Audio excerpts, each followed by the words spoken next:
नाज़रीन तव्हां ॾिसी रहिया आहियो शाहीन न्यूज़ ऐं हाणे सिजावल महाराज पठाण जी रिपोर्ट।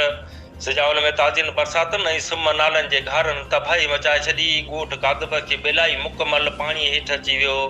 घर ॾही पट पइजी विया। मुतासिर बैराज जे बंद ते खुली आसमान हेठि बेयारो मददगार वेठल। वार न थियण ख़िलाफ़ ॻोठाणनि पारां एहतिजाज।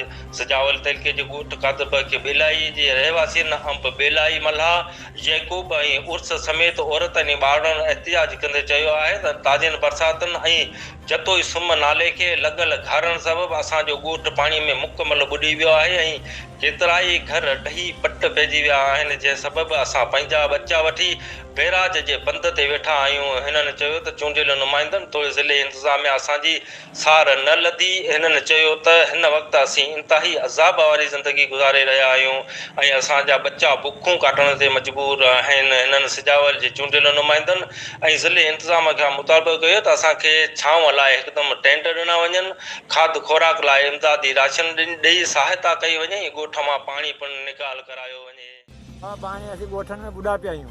असांजी गवर्नमेंट का मदद करे, को तंबू को अटो पाणी को असांखे ॾे।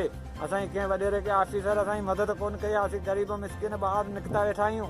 असांखे को धणी न को साईं थो थिए। असीं घणेई घोड़ा पिया करियूं, को असांजी मदद करे कयूं ऐं असांखे केरु माण्हू कोन थो अचे असां जांच करणु। असांजी सुम्ह उथली असां ॿुॾी पई आहे। असांखे इमदाद कोन थी मिले, का शइ कोन्हे असां वटि। असांजा बचा पिया बुखनि मरनि, असांजा घर सभु किरी विया ऐं सुम्ह उथली असां सॼी असांजे घरनि में बीठी आहे।